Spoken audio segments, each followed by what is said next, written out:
বিশেষভাবে জ্ঞান অর্জন করা বা জ্ঞান লাভ করাটাই যদি বিজ্ঞানের এক বিশেষ উদ্দেশ্য হয়ে থাকে, তাহলে সেই বিজ্ঞানকেই আমরা আন্তরিকভাবে গ্রহণ করব।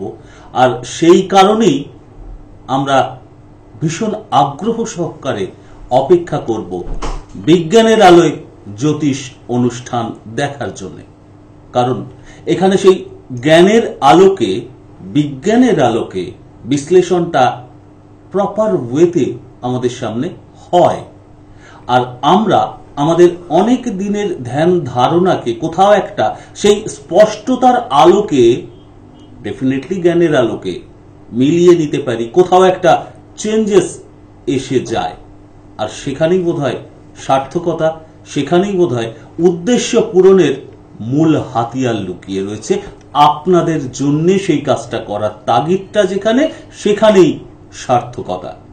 প্রফেসর ডক্টর বাসুর কথাই আমি বলছি, বিজ্ঞানের আলোয় জ্যোতিষ অনুষ্ঠানের মধ্যমণি। এখন প্রশ্ন জাগতে পারে, বিভিন্ন ক্ষেত্র বাদ দিয়ে এই ক্ষেত্রটাতে কি জন্যে এবং কিভাবে আমাদের জন্য সেই বিজ্ঞানটা প্রয়োজন।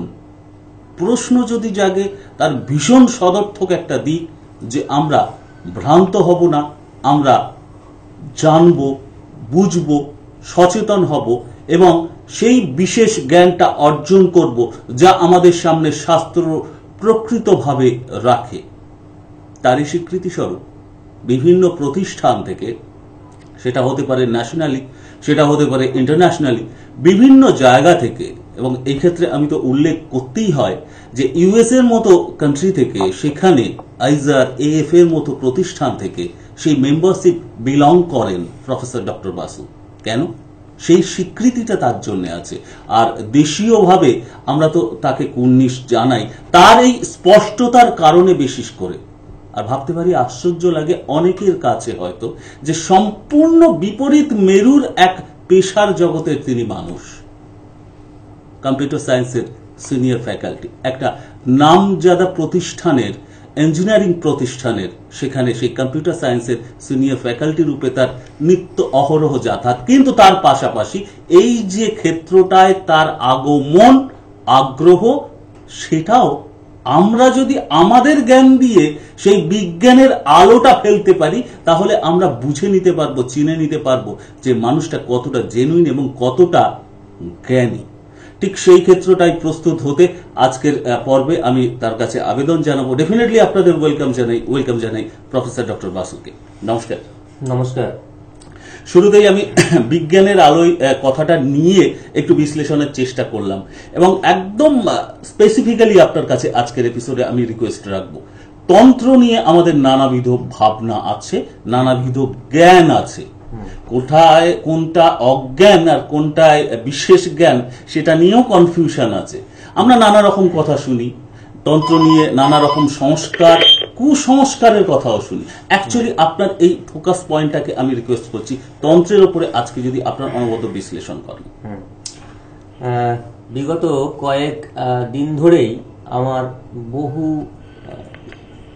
ক্লায়েন্ট যারা বিদেশে থাকেন এবং বিদেশে থাকেন, বিভিন্ন ভাবে তারা আমাকে রিকোয়েস্ট করছেন যে আপনি জ্যোতিষ নিয়ে এত কিছু বলেন, তো তারাও শুনেছেন যে জ্যোতিষ সবকিছু সমাধান করতে পারে না। কারণ সাধারণ মানুষ জ্যোতিষ বোঝা এবং জ্যোতিষ নিয়ে চর্চা করার থেকেও তারা বেশি আগ্রহী হয়, তারা সমস্যায় জর্জরিত হয়েছে তার প্রতিকারের জন্য। তো সেখানে তারা আমাকে জিজ্ঞেস করেন এবং এটা নিয়ে আলোচনা করতে বলেন মিডিয়ার সামনে, যে এটা কি সঠিক, জ্যোতিষ সবকিছু সমাধান করতে পারে না, তার জন্য কি তন্ত্র,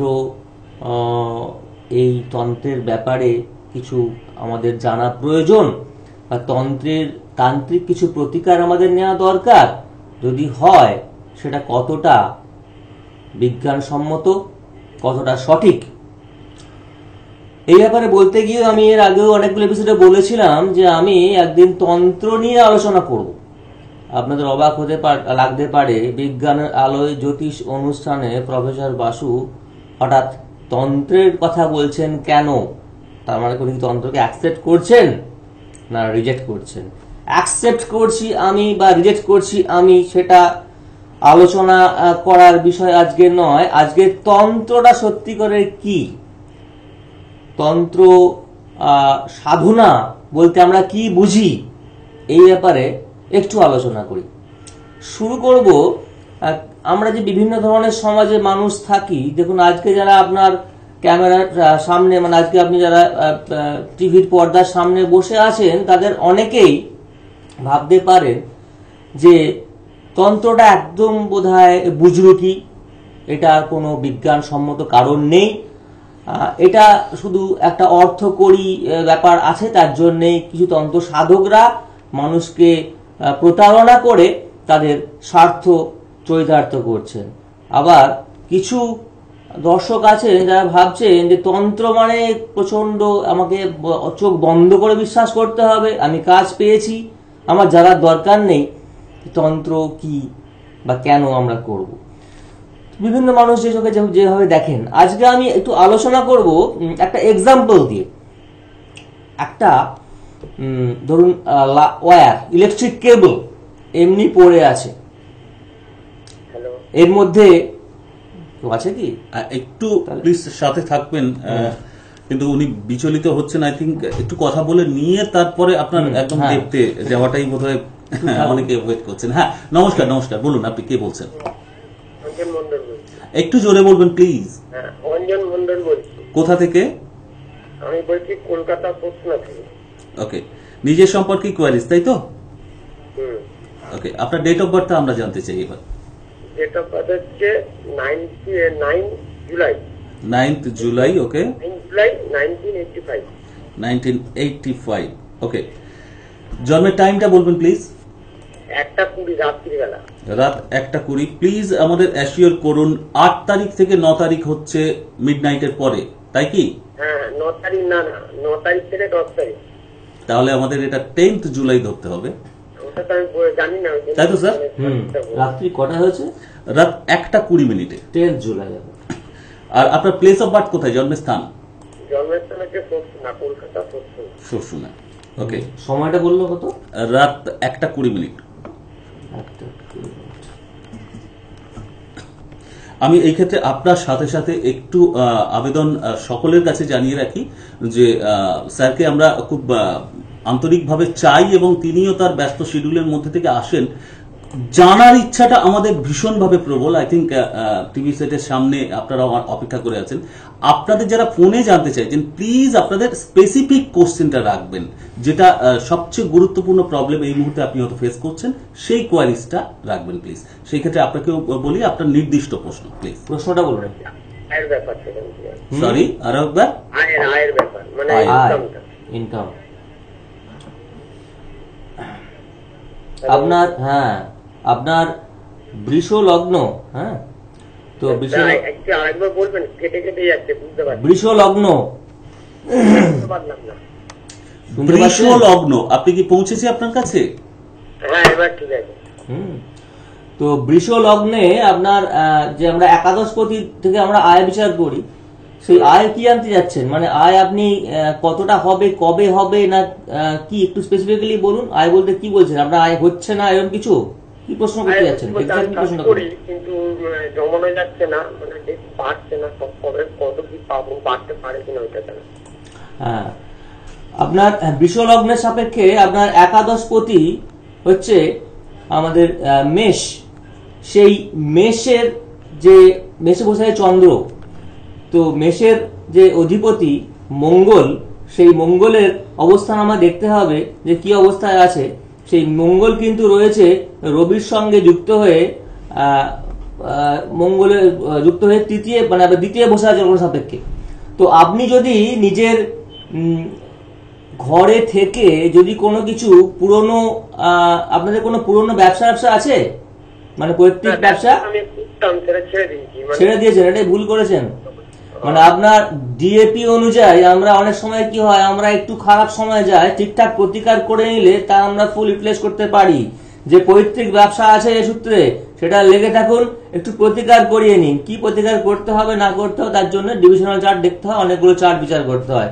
আপনি ভুল করেছেন সেই ব্যবসাটা ছেড়ে দিয়ে, ঠিক আছে? সাথে থাকুন। আই থিঙ্ক এর থেকে স্পেসিফিক বোধহয় গাইডলাইন অন্তত এই স্টেজে দাঁড়িয়ে শর্ট ডিউরেশনের মধ্যে সম্ভব নয়। আপনি সেটা একদম প্রপার ওয়েতে আপনার কাছে পৌঁছালো, সেই গাইডলাইন মেনটেন করে চলতে পারুন, এইটুকু বেস্ট উইশেস আপনার জন্য জানিয়ে আমরা আবারও আলোচনার সময় কানেক্ট করতে চাইবো। তন্ত্র নিয়ে আপনার অনবদ্য এক্সপ্লেনেশনটা আমরা পেতে চাইছি। হ্যাঁ, তো যেটা বলছিলাম, ধরুন আজকে আপনার বাড়িতে একটা ইলেকট্রিক কেবল পড়ে আছে। এই কেবলটা লাইভ না ডেড, এই কেবলটা সম্বন্ধে এখানে কারেন্ট ফ্লো করছে কি না আপনি কি চোখে দেখতে পান? একটু হোল্ড করবেন প্লিজ। আপনি কি বা আমরা কি চোখে দেখতে পাই কারেন্ট? দেখতে পাই না, ফিল করতে পারি। কখন ফিল করতে পারি?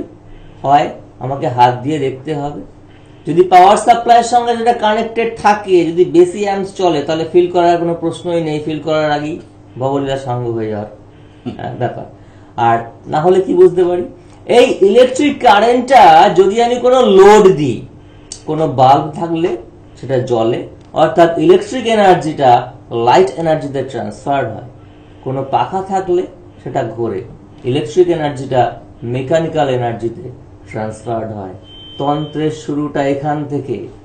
তন্ত্রে কাজ হয় কি না এটা পুরোপুরি নির্ভর করছে যিনি তন্ত্রের কাজ করছেন, আপনি যার কাছ থেকে কাজ নিচ্ছেন।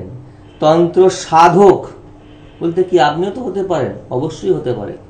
একজন সাধকের যা যা প্রিরিকুইজিট দরকার, যা যা করণীয় দরকার দৈনন্দিন জীবনে, সেটা যদি আপনি করতে পারেন এবং আপনার যে সদ্গুরু আপনাকে সঠিক পথ দেখান, তাহলে আপনিও একজন সাধক হতে পারেন।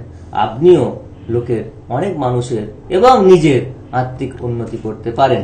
যেরকম আমি একটু বলি, শুরু করি। এই যে এনার্জি ট্রান্সফারের কথা বললাম, যে কোনো আধ্যাত্মিক সাধনা, সেটা তন্ত্র হোক বা আপনার যোগ হোক, তন্ত্র একটা যোগ, যাই হোক, তো সেদিকে করতে গেলে আসল উদ্দেশ্যটা কি জানেন? আমাদের সব থেকে পাওয়ারফুল, যেটা সব থেকে আসল শক্তি মানুষের, যেটা সৃষ্টি করে মানুষকে, সেটা হলো আমাদের কাম শক্তি।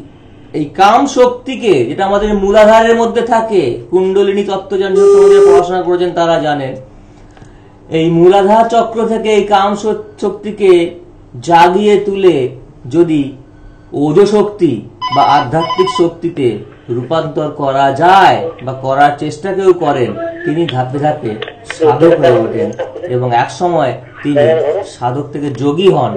অর্থাৎ মানুষের ভোগ বাসনাকে যদি যোগেতে, ভোগী থেকে যোগীতে এই স্তরে উন্নীত হতে গেলে যে জিনিসগুলো দরকার সেগুলো করতে হয়। বলবো আরো আলোচনা, কেউ আসে বোধ হয়, কিন্তু কোনোভাবে বিচ্ছিন্ন হয়েছেন। আমি কন্টিনিউ করছি। তো মূলত এটা করতে যাওয়ার জন্য আমাদের যারা সাধনা করে থাকেন তাদের অনেক কিছু জিনিস মেনটেন করতে হয়। যেমন আমি কি পথে সাধনা করব, স্পিরিচুয়াল ব্যাপারে আলোচনা, আধ্যাত্মিক আলোচনা করতে গেলে আমরা বিভিন্ন তত্ত্ব কথা, বিভিন্ন ধর্ম মহাসভাতে প্রচুর তত্ত্ব কথা আলোচনা নিয়ে পড়াশোনা করি, শুনতে পাই, বইপত্র পড়ি। কিন্তু সত্যি কথা বলতে কি, আধ্যাত্মিক সাধনা স্পিরিচুয়াল এক্সারসাইজের মধ্যে পড়ে। আমরা বলতে পারি আমাদের কিছু, যেমন আমরা এক্সারসাইজ করি নিজেদের শরীরকে ঠিক রাখার জন্য, তেমনি মনকে ঠিক রেখে মনের পুষ্টি সাধন করে আত্মার কাছে আত্মা কি সেটা বোঝার জন্য যে এক্সারসাইজ গুলো করতে হয় দৈনন্দিন জীবনে, সেগুলো করতে হয়, সেগুলো গুরুর কাছে শিখতে হয় এবং ধাপে ধাপে স্টেপ বাই স্টেপ এগোতে হয়। এরকম আমি বলছিলাম যে এই আধ্যাত্মিক সাধনে আমরা যে বলি যে আমাদের কুণ্ডলিনী শক্তিকে, যেটা আমাদের মূলাধারে থাকে, সেটাকে স্টেপ বাই স্টেপ আমরা তুলি। আমাদের শরীরেও বিভিন্ন এনার্জি সেন্টার আছে। আমাদের সাধারণ মানুষের শক্তি সুপ্ত অবস্থায় থাকে, সুপ্ত অবস্থায় নিহিত থাকে আমাদের মূলাধার চক্রের মধ্যে। তো বিভিন্ন রকম সাধনার মধ্যে দিয়ে আমরা এই শক্তিকে জাগিয়ে তুলতে পারি। আই থিঙ্ক পরের বন্ধু এসছেন, একটু এবার তার সঙ্গে কথা বলে নিয়ে আমরা কন্টিনিউশন রাখবো। হ্যাঁ, নমস্কার, বলুন। হ্যালো। হ্যালো। হ্যাঁ, কে বলছেন? আমি বাঁকুড়া থেকে রিয়া মন্ডল বলছি। ওকে, কার সম্পর্কে কোয়েরিজ আপনার? হ্যাঁ, আমি নিজের সম্পর্কে জানতে চাই। নিজের সম্পর্কে বলুন, আপনার ডেট অফ বার্থটা প্রথমে।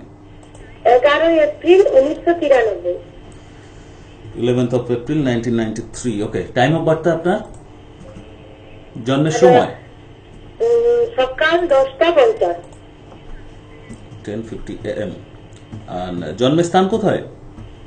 হ্যাঁ, জন্মের স্থান, হ্যালো, আপনার জন্ম কোথায় হয়েছে? সারেঙ্গা। সারেঙ্গা, বাঁকুড়াতে।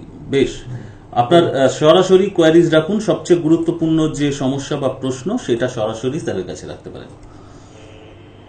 বলুন, আপনি কি জানতে চান? বলুন। আমি জানতে চাই, মানে আমার চাকরির কোনো সম্ভাবনা আছে? নির্দিষ্ট প্রশ্ন। Thank you. আপনি চাকরির চেষ্টা করছেন? হ্যাঁ, বলুন। চাকরির চেষ্টা করছেন? হ্যাঁ, করছেন। চাকরির জায়গা দেখতে গেলে আমরা মেনলি 10th জায়গাটা দেখি। তো আপনার মিথুন লগ্ন, মিথুন লগ্নের ক্ষেত্রে আপনার মিথুন লগ্ন আপনার জানা আছে? মিথুন লগ্ন আপনার শুনতে পাচ্ছেন না? আপনি কি শুনছেন? আপনার কাছে পৌঁছেছে? আপনার লগ্ন মিথুন। হ্যাঁ, হ্যাঁ। তো আপনার এই মিথুন লগ্নের ক্ষেত্রে আমাদের যে শুভ গ্রহগুলো হচ্ছে বুধ, শুক্র, এই দুটো শুভ গ্রহ, সেটা আপনার দশমে বসে আছে, বুঝতে পেরেছেন? এবং রবির সঙ্গে যুক্ত হয়ে, হ্যাঁ, কিন্তু তার সঙ্গে একটা আপনার বুধও আছে। তো আপনি পাওয়ার হয়ে যাওয়ার কথা, যদি একটু চার্টটা আপনি কাস্টমাইজ করে নেন, যদি ঠিকঠাক ভাবে একটু প্রতিকার নিয়ে নেন, পার্টিকুলার কয়েকটা গ্রহ, এটার জন্য আপনাকে D10 দেখতে হবে, দশমাংশ দেখতে হবে। এবং আপনার যদি এখন সময়টা দেখা যায়, সেই সময় অনুযায়ী আমরা একটু দেখে নেব যেই সময়টা আপনার যদি খারাপ চলে কেন চলছে এবং প্রতিকার নিলে কতটা উপকার হবে, এটা প্রপার এক্সপ্লেনেশন দরকার হয়। আপনি খুব ভালো আপনার আছে আপনার চাকরির জীবন, আপনি চেষ্টা করে যান, ঠিক আছে? তো আপনি এখন কি চেষ্টা করছেন বলুন তো? কি চেষ্টা করছেন? হ্যাঁ, কেমন হয়েছে ইন্টারভিউ? ইন্টারভিউ হয়েছে তো? ইন্টারভিউ দিয়ে হয়ে গেছে। হ্যাঁ, কেমন হয়েছে ইন্টারভিউ? কি বলছেন? ইন্টারভিউ কেমন হয়েছে? হ্যাঁ, ভালো হয়েছে। ভালো হওয়ার কথা, ঠিক আছে। আপনার এখন শুক্র আর বৃহস্পতি চলছে, এটা বললাম, দশমে শুক্র বসে আছে, ভালো হওয়ার কথা। দেখুন, যদি আপনার ভালো খবর পেতেও পারেন, চিন্তা করবেন না। আরেকটু কিছু ব্যাপারে সামান্য কিছু প্রতিকার নিয়ে নিলে আপনি আরো ভালো হবে, আপনার প্রফেশনাল লাইফটা আরো স্মুথ হবে। একদম দুশ্চিন্তা করবেন না, ঠিক আছে? নিশ্চিন্ত থাকতে পারেন না, প্রফেসর বাসু এইভাবেই আমাদেরকে গাইড করেন এবং এইটাই আমরা আরো একবার আপনার ক্ষেত্রে প্রয়োগ হতে দেখলাম। যারা এখনো হয়তো কানেক্টেড হতে পারছেন না, হয়তো এই ওভার ফোন এই প্রোগ্রামে সরাসরি চেম্বারে এসে মিট করার সুযোগ আপনাদের থাকছে। আমি একটু বলে দেব যে সাঁতরাগাছি, তার পাশাপাশি কালীঘাট, দক্ষিণ কলকাতার কালীঘাট, হাওড়া সাঁতরাগাছি এবং কাটোয়াতে অবশ্যই স্যারকে পেয়ে যাবেন, পাবেন। কাটোয়াতে উনি চেষ্টা করছেন ওনার বিজি শিডিউলের মধ্যে থেকে মাসে একবার অন্তত তিনি অবশ্যই যাবেন। অলরেডি সেখানে অনেকেই আসতে আগ্রহী, এটা জানিয়ে নাম এনলিস্টেড করে ফেলেছেন অন্যান্য চেম্বারের মতো।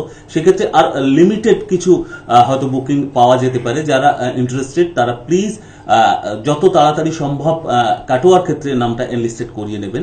আর কালীঘাট এবং সাঁতরাগাছির ক্ষেত্রে যেহেতু শনি এবং রবিবারে উনি টাইমটা দেন ওখানে, সেই ক্ষেত্রে আপনাদের রিকোয়েস্ট করব যারা ইন্টারেস্টেড শুক্রবারের মধ্যে নামটা আপনাদের এনলিস্টেড করবেন, সেটা আপনাদেরই সুবিধার্থে। অবশ্যই বাকিটা জেনে যেতে পারবেন। তবে হ্যাঁ, যেটা জানাটা ভীষণ জরুরি যে হেল্পলাইন নাম্বারটা আপনাদের ডেফিনেটলি হেল্প করবে। টিভি থেকে লিখে নিতে পারেন, আদারওয়াইজ বলে দেবো যে 9674250516 প্রথম মোবাইল নাম্বার, অ্যান্ড সেকেন্ড 9748403694। আর যারা চাইছেন আরো ডিটেলসে জানতে সরাসরি ভিজিট করতে পারেন বা অনলাইন বুকিং এর ফেসিলিটিসও রয়েছে স্যারের ওয়েবসাইটে। সেক্ষেত্রে www.profbasu.in এই সাইটে গিয়ে আপনি ভিজিট করতেই পারেন। এর পাশাপাশি এই যে অনবদ্য বিশ্লেষণ, এগুলো অনেকে মিস করে যান বা অ্যাটেনশন দিয়ে শুনতে পারেন না, পরবর্তীকালে রিপিট হয়তো খুঁজতে চান, হয়তো টিভিতে হয়তো কোনো কারণে নাও পেতে পারেন বা টাইম ম্যাচিং না করতে পারে। সেই কারণে আপনাদের জন্য ইউটিউবে all time available professor doctor Basu, সেখানে গিয়ে আপনি অনায়াসে সৃষ্টি টিভি বা সৃষ্টি প্লাস সার্চ করে সেখানে প্রফেসর ডক্টর বাসু প্রোগ্রাম যে কোনো টাইম দেখতে পারেন ইউটিউবে। এই মুহূর্তে আমাদের আরো একজন ওয়েট করছেন, আই থিঙ্ক একটু কথা বলে নিয়ে আমরা যেতে চাইবো। হ্যাঁ, নমস্কার, বলুন কে আছেন ফোনে? হ্যালো, আমি হ্যাঁ, আমি কলকাতা থেকে বলছি। কলকাতা থেকে কে বলছেন? সল্লি রায়। ওকে, নিজের সম্পর্কে জানবেন? হ্যাঁ হ্যাঁ, আমি নিজের সম্পর্কে জানবো। আপনার ডেট অফ বার্থ প্লিজ। 28/11/1996। 28/11/1996। হ্যাঁ। ওকে, জন্মের সময় আর স্থানটা বলুন। 7টা 2 সন্ধ্যাবেলা। আর কলকাতায় জন্মস্থান। কলকাতা। 7:20। 7টা 2, তাই তো? 2 সন্ধ্যাবেলা। হ্যাঁ, আপনার একদম স্পেসিফিক কোয়ারিজ কি সেটা প্লিজ রাখুন। আমি নিজের কেরিয়ার সম্পর্কে জানতে চাই। নিজের আমি কেরিয়ার সম্পর্কে। সিরিয়াল থেকে অনার্স নিয়ে পড়ছি, মানে এই একটা আমার লস হয়েছে। তো মানে আমি কি নিয়ে পড়লে আমার মানে ভালো হবে বা কি এবার আমার মানে ভালো হবে সেটাই আমার জানার। একটা ভীষণ ভাইটাল গাইডলাইন। দেখুন এখানে আপনার একটু চিন্তা, আপনার একটু চারটা দেখছি সমস্যা মানে আপনার মিথুন লগ্ন, জানেন তো? এই মিথুন লগ্নেতে আপনার যে দশমে শনি এবং কেতু বসে আছে, মিথুন লগ্ন সাপেক্ষে শনি কিন্তু শুভ নয়। দশম মানে যে জায়গাটায় আপনি চাকরি করবেন, আপনার কেরিয়ার আপনার করবেন, সেই জায়গাতেই বসে আছে শনি এবং কেতু। অবশ্যই বুঝতে পারছেন রাহুর দৃষ্টি আছে। তো ভয় পাওয়ার কিছু নেই, কিছুটা আপনাকে রেমেডি নিতে হবে, কিছুটা এক্সটার্নাল ফোর্স নিতে হবে। এখন এই এক্সটার্নাল ফোর্স হিসেবে আজ আমি আলোচনা করছি, এটা আপনার অ্যাস্ট্রোলজিক্যাল রেমেডি দেওয়া যাবে নাকি অ্যাস্ট্রোলজিক্যাল রেমেডি কাজ করবে না, কোনো তান্ত্রিক প্রতিকার করতে হবে। ঠিক আছে, এই জায়গাটা শুধরে নিলে আপনি জীবনে অনেক উন্নতি করতে পারবেন। যতটা বাধা পাচ্ছেন ক্যারিয়ারে পাওয়ারই কথা সাধারণভাবে, সেটা কিন্তু আপনি পাবেন না। স্পেসিফিক কোয়ারিজে specific guideline. Thank you so much. আপনিও আশা করি সেই জায়গায় পৌঁছতে পারবেন, আর স্যারকে তো অবশ্যই, কিন্তু সাথে সাথে রিকোয়েস্টটাও আমি রাখবো, একটা বিশেষ প্রশ্ন দিয়ে কানেক্ট করতে চাইবো। এই যে তন্ত্রের ক্ষেত্রে অনেক সময় কাজ হয় না, এটার পেছনে এই জায়গাটা বলতে গিয়ে যে শুরু করেছিলাম যেটা নিয়ে, সেটা হচ্ছে যে আমাদের সাধারণভাবে আমরা বিশ্বাস করি যার কোনো আমরা ডিরেক্টলি ফল দেখতে পাই না চোখে, তা আমরা বিশ্বাস করি না। কিন্তু আমরা কি ভেবে দেখেছি, অনেক ব্যাপারেই আমরা কিন্তু অনেক জিনিস আমরা চোখে চাক্ষুষ দৃষ্টিতে ধরা পড়ে না। কারেন্টের কথা বললাম, যেটা কি না আউটপুট হয় পাখা না হলে লাইট। এই যে কথা বলছে আপনার সঙ্গে, কথা দেখতে পাচ্ছেন? দেখতে পাচ্ছেন না, শুনতে পাচ্ছেন। তো যা চাক্ষুষ দৃষ্টিতে ধরা পড়ে না তাই কিন্তু বিজ্ঞান নয়, তাকে উড়িয়ে দিতে হবে, তার কোনো যুক্তি নেই। তো যেটা বলছিলাম, এই যে অনেক সময় অনেকের কাজ পান না, তান্ত্রিক তন্ত্র প্রতিকার পেয়েও তার কোনো কাজ পান না, যেটা পুরোপুরি ডিপেন্ড করে যে কে কাজটা করছেন, কে তন্ত্র সাধনা যিনি করছেন তিনি কতটা সাধারণভাবে সাধক। আমি এই শালু এবং কপালে তিলক পরে প্রোগ্রাম করলেই আমি একজন সাধক। প্রফেসর বাসু পড়ে আছেন স্যুট, তিনি তো সাধক, তিনি তো তন্ত্রের ব্যাপারে একটু অন্যরকম ভাবছেন ব্যাপারটা। তো এটা বলার জন্য এতগুলো কথা বলা। আসলে আমাদের অনেক কিছু করতে হয় দৈনন্দিন জীবনে। আমরা যে গুরু যেটা পাই, গুরু যখন শিষ্যকে কিছু জিনিস দেয়, মানে কি আমাদের প্রত্যেকের মধ্যে শক্তি নিহিত আছে। গুরু কি দিয়ে দেয়, একটা বীজ রোপণ করে দেয়।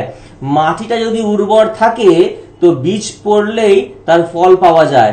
মাটি যদি উর্বর না থাকে, সাধনার মাধ্যমে কিছুটা পরিশ্রমের মাধ্যমে এটাকে উর্বর করতে হয়। আসল হচ্ছে আমাকে জানা, যে কোনো সাধনার মূল উদ্দেশ্য তাই। আমি বলতে কি, আমি বলতে মন নই আর দেহ নই, আমার আত্মা। আত্মার কাছে যাওয়ার জন্য যে জিনিস দরকার, যে পদ্ধতি দরকার, যে আধ্যাত্মিক সাধনা। আধ্যাত্মিক সাধনা করতে পারলে যে কোনো সাধনা, তন্ত্র সাধনায় কাজ পাওয়া যায়। সেভাবে আমি কাজ দিয়ে আসছি, যে যাদের তান্ত্রিক প্রতিকার দরকার তারা কাজ পাচ্ছে। পরবর্তী কোনো এপিসোডে আরো বিস্তারিত আলোচনা করবো, আজকে বোধহয় সময় অতটা নেই, সময় শেষ আনফরচুনেটলি। কাজেই সেই ক্ষেত্রে আমরা নেক্সট এপিসোডের দিকে তাকিয়ে থাকবো। আর আপনারা তো ঘুরে ফিরে আবারও বলে দিই যে ইউটিউবে গিয়ে সার্চ করে দেখতেই পারেন যে এনি টাইম। আর পাশাপাশি দুটো ইনফরমেশন শেয়ার করে আজকে অনুষ্ঠান শেষ করতে চাইবো। Jyotirmoy institute of pseudo science and research সেন্টারের ফাউন্ডার প্রেসিডেন্ট তিনি। যারা শিখতে আগ্রহী তাদের জন্য তো এই প্রতিষ্ঠান ভীষণভাবে হেল্পফুল, সেটা বলার অপেক্ষা রাখে না। অলরেডি সেখানে অনেকেই শিখছেন। আর এর পাশাপাশি দুটো ভাবনার খোরাক মাথায় দিয়ে দেব। এই যে প্রফেসর ডক্টর বাসু, এই যে নামটার পেছনে যে আগে যে প্রফেসর ডক্টর সংযুক্ত রয়েছে, কোনোটাই কিন্তু কোনো কিনা ডিগ্রি নয়, সমস্তটাই তাই বাই প্রফেশন এবং তার কাজের স্বীকৃতি স্বরূপ সেই ক্ষেত্রে উল্লেখ কেন করলাম সেটা বুঝতে পারবেন। এনিওয়ে, আজকে আর আমরা এগোতে পারছি না, নেক্সট এপিসোডে দেখা হবে। ভাবতে থাকুন, সংযুক্ত হতে থাকুন। নমস্কার। নমস্কার, ভালো থাকুন, আনন্দে থাকুন।